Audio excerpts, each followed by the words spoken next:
If we can grab hold of the moment, imagine what a bright future we can have.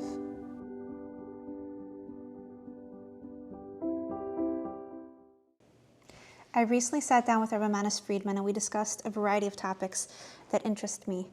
And one of the topics that we hit upon was the concept of free will. I asked him, I said, at which point does a person no longer have free will? And the conversation took a little bit of a different turn. Let me play a clip for you.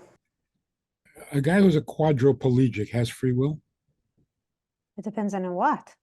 He may not have free will to move his arms and legs because he can't, but he has free will in whatever he has the ability to make decisions regarding. Okay. So if he's also paralyzed in the brain, does he have free will? By definition, the human soul is a volitional being. You can paralyze him in every function, so he can't use his free will, but he is a free agent by definition. Mm-hmm. In fact, that's what's so painful. The guy's quadriplegic. He still wants to move his leg. So he still has freedom of desire, freedom of will. And it frustrates him that he can't.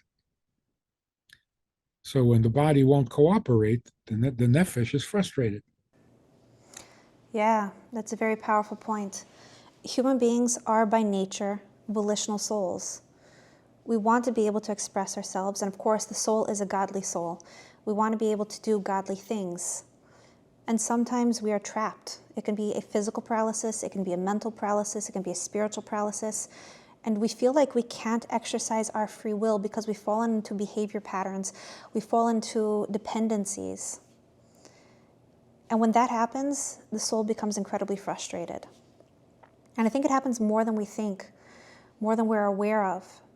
Because human beings are the products of our experiences in life, at least our external behaviors, a superficial level. And our brains actually develop certain patterns of thinking that mold our behaviors. And to break away from those behaviors can be incredibly difficult. But the first step is awareness. The first step is being aware that a person has done something destructive. You know, I'm thinking about King David. King David, after the incident with Bathsheba, he wasn't deeply feeling that he had transgressed something, that he had transgressed an ethical boundary. Up until the point that Nathan came to him and he spoke to him in a way that made him aware of what he had done. And at that moment, King David repented with a heartfelt repentance and God forgave him completely. No sacrifice needed. Sometimes somebody from outside of us has to bring the awareness to our attention. A different character inside of the Bible that I find very fascinating is Pharaoh. Pharaoh was very different from King David. He was a truly wicked person who was in a delusional state. He believed he was a god. He wanted other people to believe that he was a god. He had a very grandiose personality. And he had an image that he had to project and protect at all cost.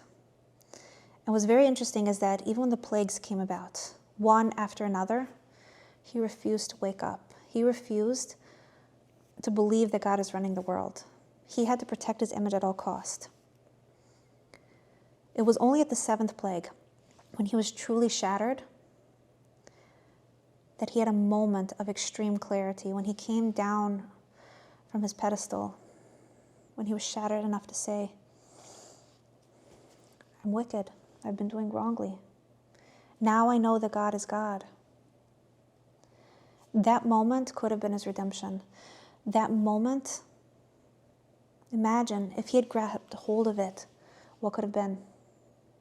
Let's think about this for a second. Egypt was being destroyed in front of his eyes. It kept going through this cycle of plague after plague after plague, so much destruction. And yet Pharaoh did not wake up. And then he had this moment where he was fully aware, his heart was soft. He was in a state where he was receptive to the message that he's a human being, he's not running the world. He's a human being, and it's okay to be a human being. It's okay to admit your flaws. And it's okay to change your behavior. But he didn't change his behavior. If he had, the plagues would have stopped. Life would have flourished. And because Pharaoh was so powerful, he could have influenced so many people around him. He could have made them truly God-fearing. He could have changed his behavior and the behaviors of other people. It would have been amazing. It would be unbelievable. But he lost the opportunity, and it was truly tragic.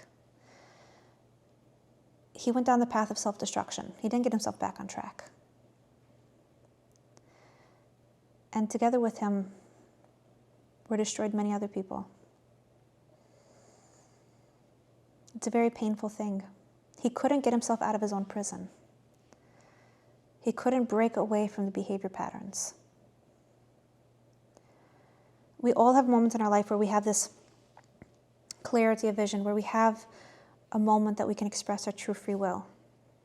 And it might not come along very frequently, but when we have it, it's so important to grab hold of it. It's so important to say, all of these external things, these things that have influenced me, the different ideas, even the subconscious mind, the different behavior patterns that are formed by my experiences, all of these different things, what is truth? Do these have to control me? Can I separate fact from fiction?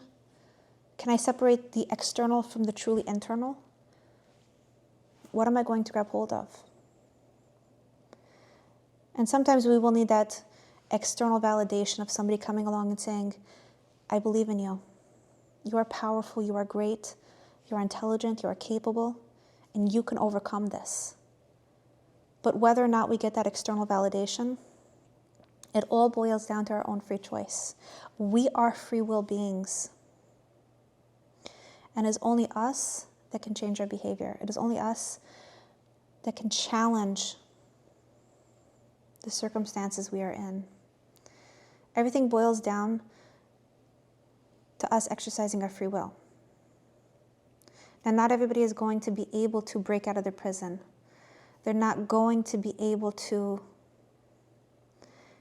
escape the things that hold them captive in whatever spiritual, mental, physical prison they're in. And they will remain frustrated on a soul level. But if we can grab hold of the moment, imagine what a bright future we can have. We are all volitional souls, and we are all capable of so much. Don't let yourself be a prisoner.